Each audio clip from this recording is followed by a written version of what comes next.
Dust Creek Ranch wasn't much to look at, just a worn cabin leaning slightly south as if tired of standing upright. A fence long surrendered to weather, and land so dry it cracked like old leather. The wind there never walked. It ran wild and reckless, carrying red dust that clung to skin and memory. Folks riding past didn't slow their horses. Some didn't even glance. To them, Dust Creek was just an home. But for Noah Carter, it was home. Though calling it that required belief stronger than boards that held the cabin upright. He lived alone. The kind of alone that didn't ask permission and didn't offer apology. The kind carved into a man by miles of open range and nights beneath cold stars. Years back, Noah had ridden with cattle drives, long trails that tested bone, patience, and faith. He crossed rivers with currents eager to swallow, listened to coyotes sing the moon closer, and learned that men shared campfires but not burdens. The trail toughened him, left scars across his back and palms, but the deeper marks, the ones that come from silence, betrayal, or simply being forgotten, those never healed the way skin did. Along those lonely trails, Noah carried a quiet dream, to build something that lasted longer than the season. Expand Dust Creek, breed strong horses that would outrun storms and outlive legends. Maybe even hire a few ranch hands so the wind wasn't the only thing speaking back to him. He imagined corrals filled with color and power, wild Mustangs tamed with patience rather than force, a barn that didn't leak when the sky finally remembered how to rain. A sign out front that read Dust Creek Ranch, Carter Stock, carved not for pride but proof that he existed.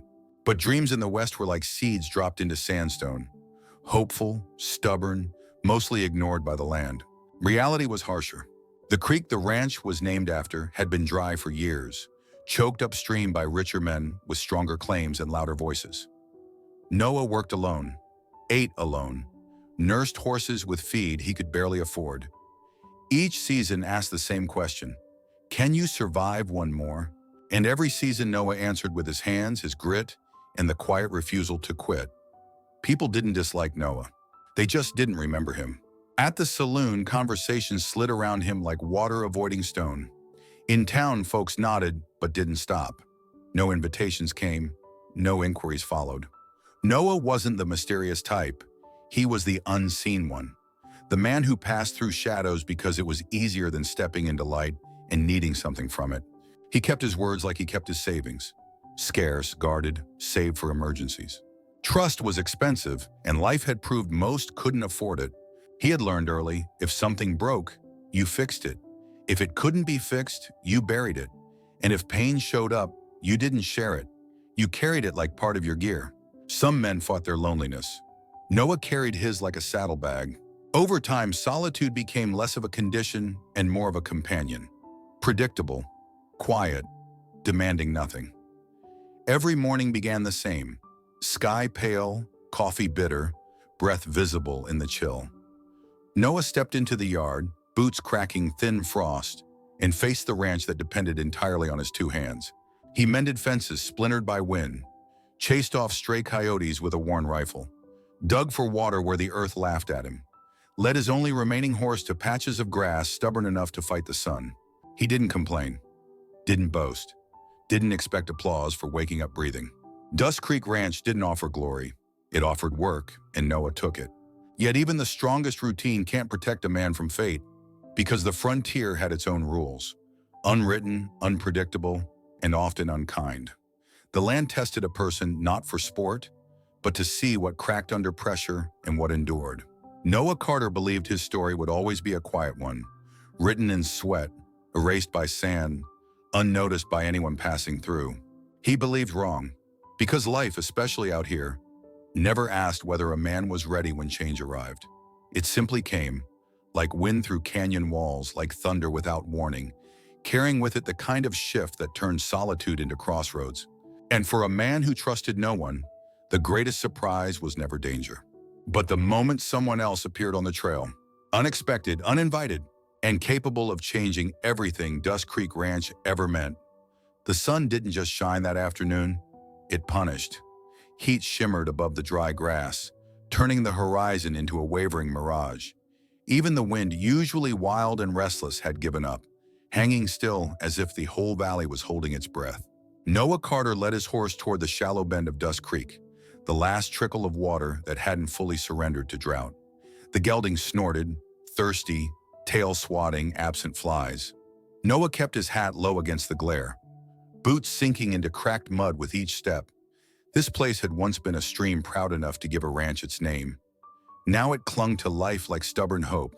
He planned to fill 2 buckets and head back. That was the entire day's ambition. Just survive the heat, tend the animals, try again tomorrow. But survival never accounted for surprises. At the creek's edge, where reeds clung tight to what water remained, he saw movement. Small, tense, wrong. A figure lay half submerged in the muddy bank. Limbs tangled, breath shallow, hair dark and matted against wet earth. At first, Noah thought it was a wounded animal. Then the figure shifted and a pair of eyes opened. Sharp, afraid, human. It was a woman, native, Apache by the braid that had come undone, by the beadwork cracked with wear on her dress. Her skin was streaked with dirt and bruises. Her lips were cracked from thirst. Her breathing came quick, as though she expected danger to pounce from every direction. Noah froze, not out of fear, out of uncertainty. He'd known enough fights, enough prejudice, enough gunfire during cattle drives to recognize someone running from something. Her gaze locked on his, wild and defensive, like a trapped wolf deciding whether to bite or beg. She didn't speak, didn't need to. Her eyes pleaded for a chance she wasn't sure she deserved. Noah lowered his canteen slowly, palms open, showing he carried no threat. Yet even the gesture didn't ease the tension in her shoulders. She flinched back when he took a step, trying to scramble away, but her limbs failed her. Pain pinned her down harder than fear could. He knelt beside her, feeling the heat radiating from her skin, a fever or the sun's cruelty, he couldn't tell. The creek water soaked her dress, but it wasn't enough to cool her. She trembled with weakness. "Easy," Noah murmured, voice low and steady. "You're all right. I'm not here to harm you." Her answer was silence, but her breathing slowed just a fraction. Noah reached for his canteen and held it near her lips. She hesitated, then, driven by desperation, stronger than mistrust, she drank. Each sip seemed to drag her back from some dark edge. He glanced around, not a soul in sight, no tracks leading toward her, no signs of who chased her here. But people didn't end up like this without a story. "Someone after you?" he asked. Her jaw tightened. She didn't nod. She didn't shake her head. She simply watched him with eyes that had learned not to trust words. Noah let out a slow breath. He could walk away, pretend he saw nothing. The world ran smoother for men who didn't get involved. Helping her meant trouble, maybe the kind that carried guns and hate, but he couldn't ignore the truth staring back at him. For the first time in a long, lonely stretch of years, somebody needed him. Not his cattle, not his debts, not the land that took every ounce he had and still demanded more. A person. He slipped an arm beneath her shoulders. She tensed, weak hands pushing at his chest. "I'm taking you somewhere safe," he said. "You don't have to trust me. Just stay alive long enough to decide if you should." Her resistance, the last piece of strength she had, crumbled. She let herself be lifted. She weighed less than the burdens he carried daily, but she mattered infinitely more. He set her gently atop his horse, then mounted behind, one arm steadying her so she wouldn't fall. She sagged against him, not in surrender, but in exhaustion. Noah turned the gelding toward the ranch. Dust Creek Ranch had never been a refuge before, just a place the world ignored. But today it would become a shelter. As the horse carried them back across the sun-scorched plain, Noah didn't look behind him.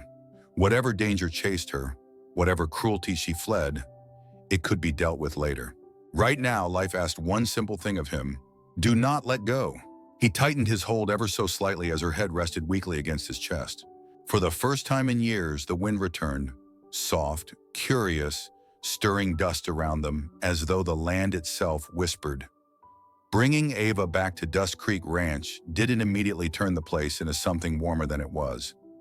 It remained what it had always been: dry, quiet, stubborn. The wooden walls creaked when the wind pushed them. The floorboards complained with every step. The roof leaked when the rare cloud bothered to weep. And inside that weather-beaten cabin now lived two people who understood survival better than conversation. The first days were built from silence. Not peaceful silence, defensive silence. Ava recovered slowly, soreness fading, fever breaking, but her eyes never softened their watchfulness. She moved like someone who expected danger behind every hinge and shadow. She said little, answered less, and ate as if ready to stop mid-bite and run. Noah wasn't insulted by her distrust. Truth be told, he respected it. Life had taught him that trust was like spare bullets, used only when absolutely necessary. He wasn't used to sharing his table or coffee or air with another human being, and the presence of footsteps other than his own unsettled him in ways he didn't let show. At night, Noah slept light as a man listening for wolves. Ava did too. Their breathing in the dark was a reminder they were not alone, and neither knew if that was comfort or threat. Yet little things began chipping at the walls between them. One morning, Noah found Ava outside the barn, reins in hand, coaxing the skittish gelding he hadn't been able to saddle in months. Noah stood back, baffled. She didn't force the animal. She whispered to it in a tongue older than fences. The horse lowered its head and allowed her close. The next day, she sorted through plants behind the house, wild things Noah had always dismissed as weeds, and made a poultice for his cracked hands. The salve smelled terrible and worked better than anything store-bought. She spoke few words, carefully chosen, dropped like stones into a still pond. Heavy enough to ripple, sharp enough to stay. "You carry more than the land," she said once. Noah didn't ask how she knew. Some people saw scars the way others saw weather patterns. Still, Ava wasn't the only one with surprises. One windy evening, as the lamp flickered low and shadows leaned long across the wooden walls, Noah showed Ava how to trim a lantern wick, how to twist the knob just right so the flame didn't burn too high. She watched with silent focus, absorbing every detail. He handed her the lantern after, and without comment, she walked it to the barn, guiding the horse inside as if she belonged there. Those small, strange routines formed something resembling rhythm. Awkward, uneven, fragile. When the fence split under the last storm wind, Noah went to fetch rope and tools, only to find Ava had already stabilized it with braided branches and knots he couldn't name. "That'll never hold," he started. But a week passed, then two, and the fence remained, steady through wind that took shingles off the roof. Noah never said she'd been right. Ava never asked him to. But after that, when the wind howled in the night, neither of them pretended the other wasn't there. There were moments, brief as a match strike, where their eyes met and something unspoken traveled between them. Not softness exactly, recognition. Two people who had been broken differently, but broken nonetheless. She saw the loneliness he wore like a second skin. He saw the wounds she didn't allow to bleed publicly. One late evening, while the valley swallowed the last of the sunlight, Noah leaned against the worn post outside the house and watched Ava walk the ridge barefoot, steps sure, silhouette calm against the blazing sky. He didn't ask where she came from. She didn't ask why he stayed here. Some questions bruise too easily when touched. Yet something had shifted, quiet and undeniable. Dust Creek Ranch now held more than chores and silence. It held possibility. Ava had arrived on his land like a storm, unexpected, unsettling. But storms once passed sometimes left behind water. And water, even in small amounts, was enough to change the shape of the land. And perhaps the shape of two guarded hearts that had never meant to be anything to one another. But fate often favored those who did not ask for it. And the wooden house among the drifting red dust no longer felt like it was holding only one half-living soul. Two now walked through its doorway, each learning, reluctantly, to breathe again. The days stretched longer as summer pressed its weight onto the valley. The heat worked its way into bone and breath. But Dust Creek Ranch had changed in ways the weather couldn't undo. The routines Noah and Ava shared slowly formed something unspoken. Not trust, not yet, but a fragile understanding that didn't need words. And still, there was a story in Ava's eyes Noah couldn't read, one that kept her awake at night and scanning the horizon as though shadows carried names she knew too well. The truth came one evening when the world turned the color of fading embers. The sky glowed orange and purple, and the creek reflected it like a memory yearning not to be forgotten. They sat outside the cabin, Noah sharpening fence tools, Ava tying bundles of dried herbs. Silence hung comfortably until Ava set her work aside, fingers trembling almost imperceptibly. "You've been wondering why I ended up in your creek," she said quietly. Noah didn't deny it, he simply waited. Ava's gaze drifted far beyond the fields, far beyond anything the eye could see, into places she'd tried to outrun. "My father leads a band of Apache who still fight to keep what little land we have not yet lost," she began. Her voice was steady, but the steadiness cost her. "Another tribe to the south demanded peace, but peace comes with price, and the price was me." Noah's hand slowed to stillness. "They wanted you to marry," he said. "To a man who fights with fire in his blood and cruelty in his bones," she replied. "A warrior feared for the sake of fear. Marrying him was supposed to bind the tribes, stop the raids and the deaths." Her jaw tightened, eyes reflecting fire from a son already gone. "My father said it was the only way, that a daughter's life was small compared to the survival of many." There was no bitterness in her tone, only exhaustion shaped by years of bearing expectations she never chose. A long silence followed. "So I ran," Ava continued. "Ran from my people, from duty I did not agree to, from a future carved for me by others' hands." She looked at Noah then, with eyes too old for her age. "I don't want someone else writing my story. I want to choose who I stand beside, even if that choice leaves me alone." Noah felt the words land inside him with uncomfortable familiarity. Because loneliness was a language he had spoken fluently his entire life. He stared at the calluses on his hands, the proof of work that earned nothing more than survival. Years of cowboy trails, near-death winters, back-breaking labor, all for a ranch no one cared existed but him. "You left to be free," Noah said softly, "and I stayed to disappear." Ava's brow furrowed slightly, curious. Noah hadn't planned to say more.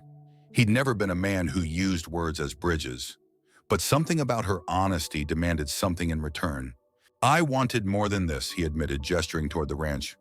"More than repairing the same boards, feeding the same horse, breathing the same dust. I wanted to build something that mattered." "Then why didn't you?" Ava asked, not accusing, just asking the question life should have asked long ago. Noah swallowed. "Because folks like me don't get noticed," he said.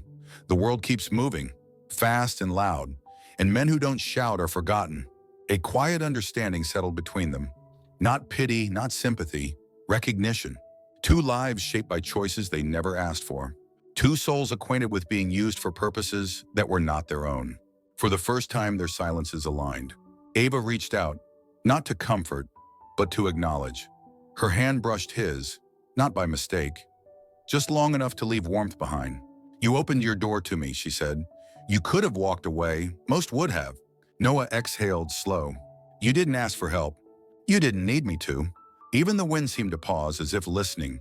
Somewhere between the fear she carried and the loneliness he lived, a thread formed. Thin, delicate, but real. Not romance, not yet.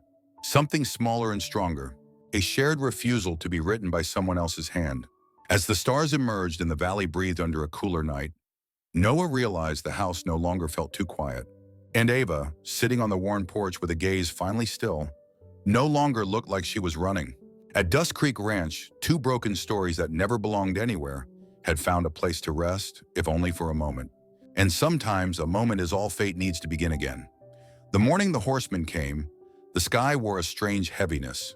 Clouds rolled in low and dark, smudging the sun into a pale coin, scouting behind smoke-colored haze. Dust Creek Ranch had known wind, known heat, known silence. But this was different. This was the kind of quiet that warned before a rifle cracked. Noah was repairing the barn latch when he felt it first, an unease under his ribs, like the land itself held its breath. He glanced toward the ridge just as three figures crested it, riding slow, deliberate, their silhouettes stark against the thickening sky. Apache riders. Their horses moved with purpose. Their bodies carried the stillness of men who had seen war and lost enough to treat peace like a loaded gun. As they approached, it was clear they were not scouts, not wanderers. They were coming for something or someone. Ava stepped out of the barn as the riders halted in the yard.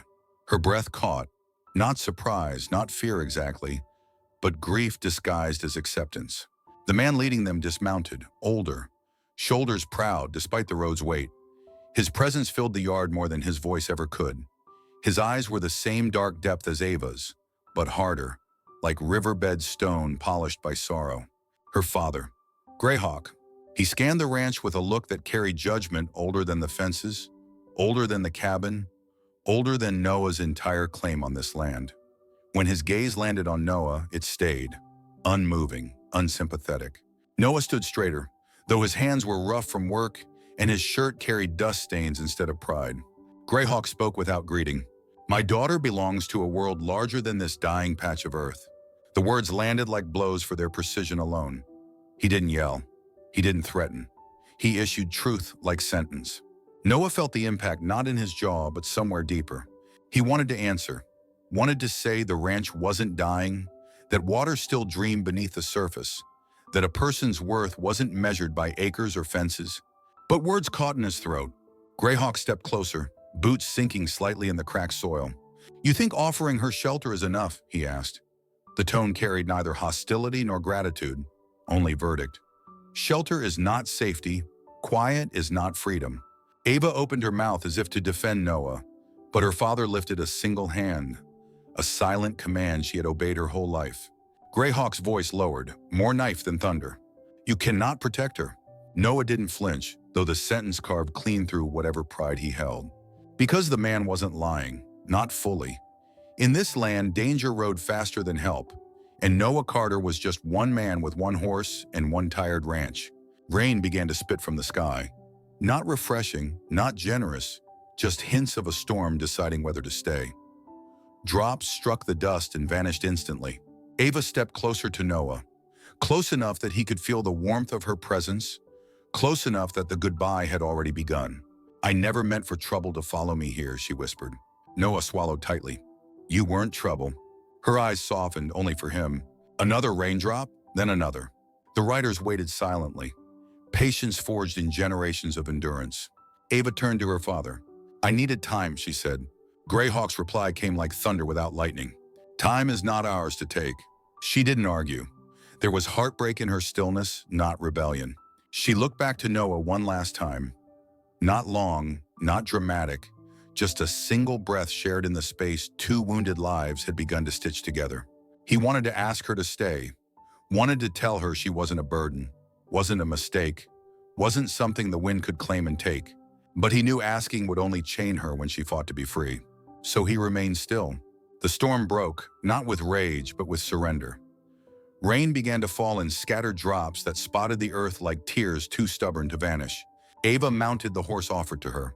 She didn't look away until the distance forced her to. The riders turned. Hooves thudded against hardened ground. Dust rose behind them and blended with the rain. Noah stood in the yard, the wet earth swallowing his footsteps. The wind, that old uninvited companion, pushed through him with a cold bite. He didn't chase her, he didn't call out. Not because he didn't want to. Because he understood better than anyone what it meant to have a life chosen for you, and what it cost to fight for a chance to choose it yourself. And as Dust Creek Ranch returned to its familiar silence, Noah felt something leave with her, a piece of stillness that had finally learned how to breathe. The storm did not rage wildly across the sky. It rumbled low, quiet, relentless, just like the ache settling in Noah's chest. The days stretched longer after Ava's departure, not because the sun lingered, but because the air felt emptier. Dust Creek Ranch had never known laughter or music or the warmth of another pair of footsteps, yet now its silence felt louder than gunfire in canyon echoes. Noah worked harder than necessity demanded. He hammered fence posts long after the sun dipped behind scarred mesas. He scrubbed the porch through dust returned within minutes. He fixed hinges that weren't broken and counted feed bags twice, sometimes 3 times. Not because the ranch needed it, but because stillness had turned into an adversary meaner than drought. He was no stranger to solitude. He'd worn it like a second skin across cattle drives and winter bunkhouses and lonely fire nights when coyotes howled to the moon as if mourning the past. But this was different. Now solitude wasn't a condition. It was a comparison, a reminder of what had briefly changed and abruptly gone. Every corner of the house whispered her. The spare cot near the window still held the faint impression where she'd rested. The chipped mug she preferred, because the handle fit her hand, sat untouched on the shelf. A strand of black hair, caught on a splinter of the barn wall, taunted him when the breeze lifted it like it wished to follow her. And the river, drying, shrinking, gasping through cracked banks, mocked him too. He had led her there. He had watched her kneel, touch the water like greeting an old friend, eyes reflecting stories the world refused to tell. Now the riverbed looked like his hope. Emptier than before, he knew someone else believed it could be saved. Some mornings Noah saddled his horse with the notion of riding north, toward her people, toward the unknown answers he feared yet needed. But by the time he gripped the reins, doubt wound itself around his resolve like barbed wire. Greyhawk's voice returned to him like the rattle of an old snake. You cannot protect her. Each time the words replayed, Noah swallowed the same bitter taste. Because deep down, he believed them. He wasn't wealthy. He wasn't respected. He wasn't born with a name that bent law or land. He had no title, no soldiers, no tribe, no family crest carved on rifle butts or gateposts. He was just Noah Carter, an ordinary man on an ordinary piece of scraggly land, one bad storm away from ruin. And in the grand ledger of life in the West, being ordinary was a crime without trial. Ava had looked at him differently, though. She saw something beyond calloused hands and dirt-worn clothes. But love, or the beginning of something like it, wasn't always enough to stand against the weight of history carved in blood and treaty ink. Noah told himself that saving her was enough, that her safety, wherever she was, mattered more than his ache, that letting her go made him strong, noble even. But lies told to oneself rarely land softly. Nights hit the hardest, because darkness didn't ask permission. It arrived, uninvited, and stayed. Noah found himself sitting on the porch, lantern burning low, staring down the dirt road where she had last looked back. Wind rolled across the field, brushing tall grass in muted waves. The sound almost resembled fabric rustling, the memory of her moving through the house. He closed his eyes, let the wind pass over him, through him. But when he opened them again, the road remained empty. The ranch felt bigger without her, not in acres, but in absence. Every task echoed her presence. Each evening ride to check the fence line carried the ghost image of her keeping pace on horseback, silent but steady. Every time he picked herbs near the creek, he remembered her explaining which healed and which harmed, voice low but sure. He had lived a lifetime without needing anyone. Yet it took only a few fragile weeks for him to realize how swiftly the heart rewrites itself. The worst part wasn't losing her. The worst part was believing her father was right, that she deserved more than a ranch struggling to stay alive, more than a man wrestling shadows and dreams made of cracked earth, more than Noah Carter. And self-doubt, the oldest outlaw in the West, rode with him everywhere he went. In the stillness of Dust Creek Ranch, silence wasn't merely quiet, it was judgment. It was reminder. It was companion and sentence. And for the first time in his life, Noah didn't fear danger. He feared being not enough. Because nothing in the West crippled a man faster than realizing the only thing standing between him and happiness was himself. And that kind of battle left scars no gunfight ever could. The sky broke open before dawn, thunder grumbling like an old drunk waking from a bitter dream. For weeks, the air had been suffocating, heavy with the promise of change that never came. But that morning, rain finally fell on Dust Creek Ranch, hard, fast, and unrelenting. It slapped against the cracked earth with a sound that reminded Noah of applause from an audience he would never meet. He stood on the porch, hat low against the downpour, watching rivulets carve frantic paths through dust and memory. The scent of wet soil rose up, raw and comforting, in a way that caught him off guard. Rain was supposed to mean relief, renewal, yet all he felt was the echo of something missing. Lightning flashed, briefly turning the ranch silver, and in that split second, a figure appeared through the curtain of rain. A silhouette pushing forward against wind and mud, stumbling but determined. At first, Noah thought his mind was playing tricks again, like it had done many nights when loneliness scrawled her shape across the horizon. But as the figure drew closer, the shape became clearer, sharper, real. Ava. Her long hair clung to her face, soaked and wind-tossed. The thin woven jacket she wore darkened with rain, sticking to her like a second skin. Mud streaked her legs and her boots looked barely capable of another step. Yet her eyes, those fiercely beautiful, unbroken eyes, never wavered from his. She was trembling, breath uneven, but her voice didn't shake when she spoke. "I choose you," she said, words cutting clean through the storm. "Not the tribe, not the treaty, not a future someone else writes for me." For a moment, Noah forgot how to breathe. The wind screamed across the plain, slamming shutters and whipping rain sideways. But between them, there was stillness. Her words disarmed every defense he had spent a lifetime building. Ava took one step closer, water dripping off her lashes like tears she refused to shed. "I won't be exchanged like livestock to keep two sides from fighting," she continued, voice raw but certain. "I won't marry a man I fear, just so I can belong to a place that doesn't belong to itself anymore." Thunder rolled, trailing her confession like a drumbeat of inevitability. "I want a life built, not traded," she said softly. "A place where I decide who I am." Noah didn't move. Couldn't. His hands curled around the railing until his knuckles whitened. He wanted to speak, but every thought tangled itself into the next. Because the truth hit harder than the storm, he didn't just miss her presence, didn't just want to keep her safe. He wanted her, not as a guest, not as someone passing through like weather, but as the person whose footsteps sounded like home long before he recognized it. She stood before him, soaked, breathless, stubborn as the desert cedar refusing to fall in a storm, and he realized something that terrified him and freed him at once. Ava wasn't asking to be saved. She was offering to stay.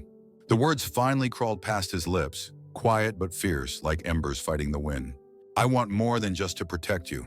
Her brow lifted slightly, rain rolling down her cheek like the sky itself answered. "What do you want, Noah?" He inhaled, deep, steadying, almost painful. "I want to build something with you, a life, a future. Not because you need me, but because I'm better when you're here." The rain softened, still falling, but gentler like the storm exhaled. For the first time in months, Noah stepped off the porch, boots sinking into wet ground. Ava didn't step back. She didn't flinch. They stood inches apart, breath mixing with the steam rising off rain-soaked earth. He lifted a hand slowly, as if approaching a wild Mustang, respectful, cautious, reverent, and tucked a strand of wet hair behind her ear. "You rode through hell to get here," he whispered. Ava's voice dropped to a fragile murmur, the kind that carried truth without armor. "I'd ride farther if it meant choosing myself. Choosing you." Rain continued to fall around them, soaking them to the bone, but neither cared. Because in the middle of that broken land, with no witnesses, no audience, no approval, they made a silent vow. Not a promise sealed with rings or ceremony, but a decision sealed with rain and resolve. They were no longer two people crossing paths by circumstance. They were two souls choosing the same direction. And in the vastness of the untamed West, that was more binding than any spoken oath. The storm passed, leaving the desert washed clean, like the land itself had shed its old skin. Dust Creek Ranch woke to a silence so crisp it felt ceremonial. The sky was an endless blue, unforgiving in its honesty, offering no place to hide. Noah stepped out into the yard the next morning and felt something shift.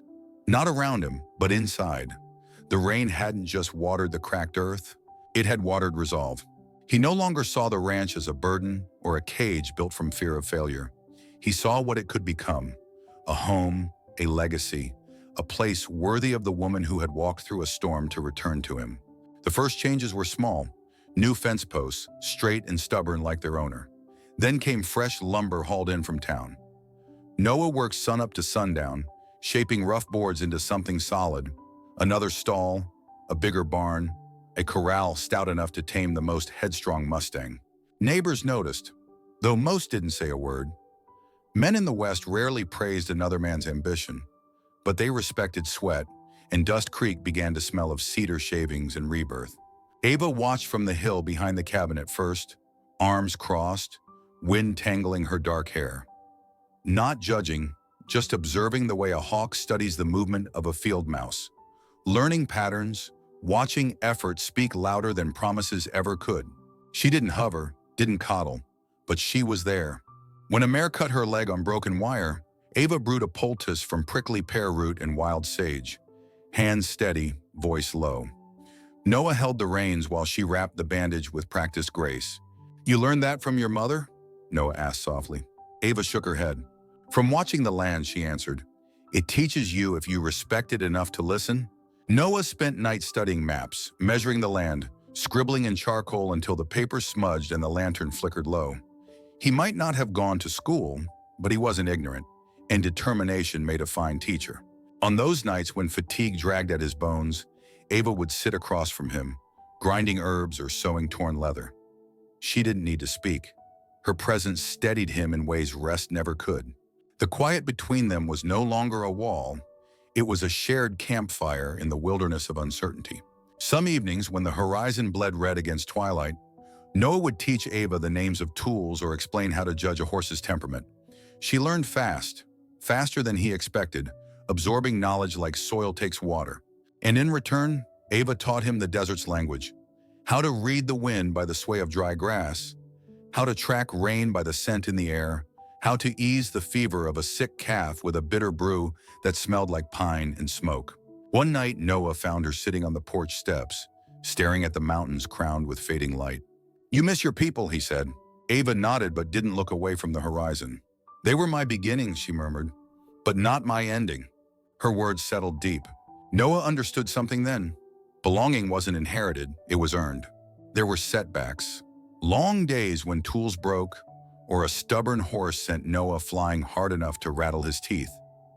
On those days when frustration tried to choke the progress he'd carved, Ava would stand beside him, not with sweet words or soft hands, but with fierce patience and steady eyes. "You can quit," she'd say, "or you can get back up." He always got back up, not because he needed to prove her father wrong, but because he wanted to prove something to himself, that he could build a ranch strong enough to carry more than cattle and fences. A future, a life, a love not defined by ownership but by partnership. By summer's end, Dust Creek Ranch no longer looked like a forgotten corner of the world. New stalls gleamed in the sun, horses kicked up fresh dirt in a real pasture. And when Noah stood outside the barn doorway, sweat dripping, shirt torn, hands raw, he looked like a man who had finally stepped into the size his dreams always demanded. Ava walked toward him, her steps sure, her expression unreadable until she stood inches from him. "You've changed," she said. Noah shook his head, breathing hard from a day's labor. "No," he answered, voice rough and honest. "I finally stopped being afraid of the man I wanted to become." Ava didn't smile, but her eyes softened, the way rain softens earth without asking permission. And in that quiet acknowledgement, Noah realized something that made every bruise worth it. He wasn't just standing beside Ava. He was standing with her. And that made all the difference under the vast, unforgiving, magnificent western sky. The morning Noah decided, the air carried a chill that didn't belong to summer. It was the kind of cold that seeped past skin and found bone, a reminder that some choices came with prices no one could predict. Ava slept inside, wrapped in the woven blanket she'd brought back from her people. Noah saddled his horse in silence. No farewell, no promises whispered through cracked lips. This wasn't a moment for words. When he mounted up, the sun had barely climbed over the ridge, casting long shadows that clung to the earth like threads of unfinished stories. He rode alone, through thorn brush, along dried creek beds, past places where the land itself remembered conflict. Every hoofbeat thudded like a drum, steady and determined. No gun hung at his hip, no rifle on the saddle, just the worn leather reins in his hands and the truth in his chest. He wasn't riding to claim a woman like spoils of war. He wasn't coming as a thief. He came as a man willing to lay his pride and fear at the feet of the people who shaped the woman he loved. Hours later, the camp revealed itself slowly from the shelter of cottonwoods and rock. Smoke rose from the center fire, curling into the pale blue sky. Horses stood tethered. Children paused mid-play. Women turned, cautious and curious. Warriors stepped into view, bows in hand, not threatening but ready. Noah slowed his horse and dismounted, fingers raised to show he carried nothing but intention. When Greyhawk finally emerged from the shadows of his lodge, the earth itself seemed to hold its breath. He was a man carved from weather and memory, lined face, stern eyes, the gravity of leadership sitting heavy across his shoulders. "You came alone," Greyhawk said, voice like grit dragged across stone. "I did," Noah replied. "You expect to walk away?"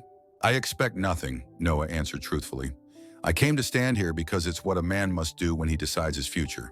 Greyhawk studied him, long, unblinking, dissecting the spaces between Noah's words more than the words themselves. "What do you want, Dust Creek man?" the chief asked. Rain could not have made Noah's throat feel drier. I didn't come to take Ava, Noah said, forcing his voice to stay steady. I came to ask whether she has the right to choose happiness for herself. A murmur rippled through the warriors. Some scoffed, some listened, all waited. Greyhawk's gaze hardened.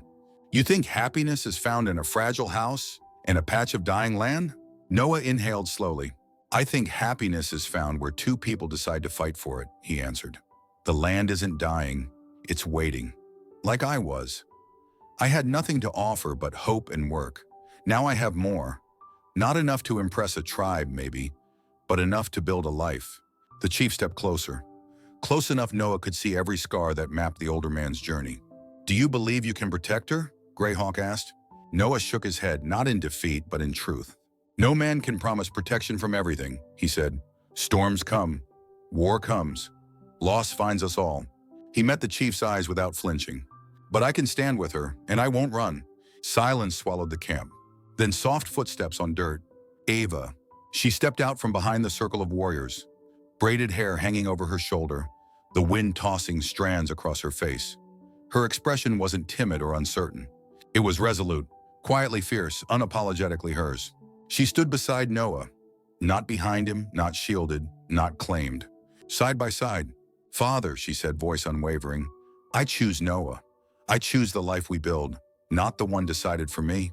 The valley stilled. Even the river seemed to pause its tired flow. Greyhawk looked at his daughter, not as a child, not as a bargaining tool, but as a woman shaped by her own storms. His jaw tightened, his breath heavy with history. Then slowly, like burden turning to acceptance, he nodded. Not because Noah had won, not because the tribe had been convinced, but because Ava had become a voice, not an echo. Greyhawk placed a hand over his heart, then lowered it, granting permission in a language older than words. The wind moved again, rustling leaves like gentle applause. And for the first time, the land felt less like something to fight over, and more like something two people might finally call home.